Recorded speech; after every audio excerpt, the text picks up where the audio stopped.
Bonjour à tous. Comment faire pour garder de bonnes résolutions? Selon une théorie d'origine encore mal définie, il faut le dire, il faudrait 21 jours pour qu'une nouvelle pratique devienne une habitude bien ancrée.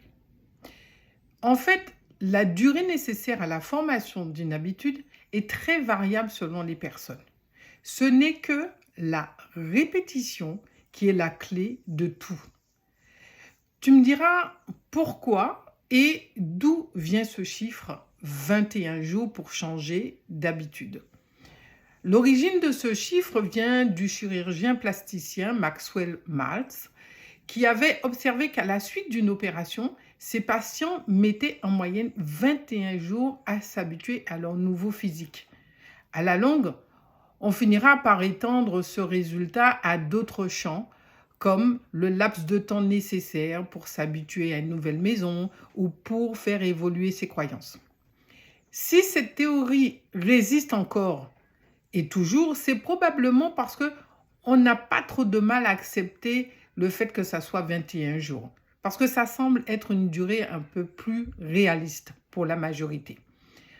En faisant une étude sur 96 volontaires sur le choix d'intégrer une pratique dans leur quotidien entre soit mieux s'hydrater ou réaliser une activité physique, les habitudes se sont installées après des durées très différentes, allant de 18 jours à 254 jours, avec un délai moyen de 66 jours, soit plus de 3 fois plus que les 21 jours.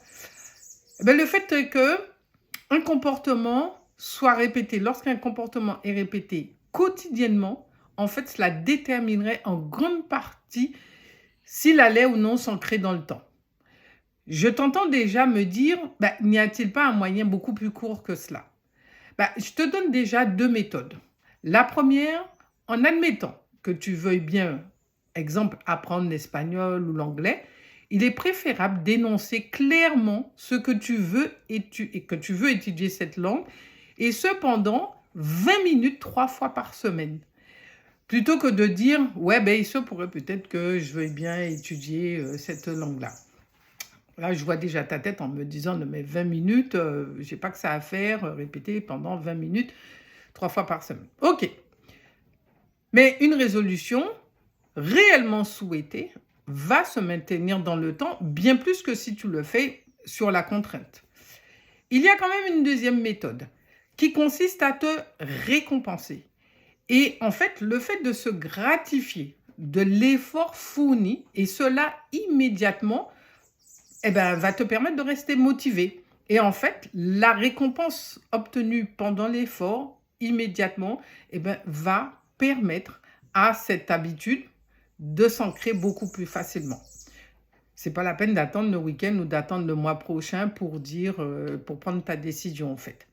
Si tu regardes, par exemple, un film, pendant que tu fais ton vélo, tu pédales sur ton vélo d'appartement ou tu fais un petit peu ta course sur ton tapis roulant, figure-toi que dans le cerveau, il se passe quelque chose qui va faire en sorte que la récompense du film sera alors associée au fait que tu pédales ou encore que tu cours sur ton tapis. Donc, une connexion neuronale va se créer alors entre les aires cérébrales consacrées à la mémoire et à la formation de l'habitude en question. Donc, en répétant ce comportement, cette connexion va se renforcer et va t'inciter de manière inconsciente à faire un effort ou à faire du sport après une journée de travail, par exemple.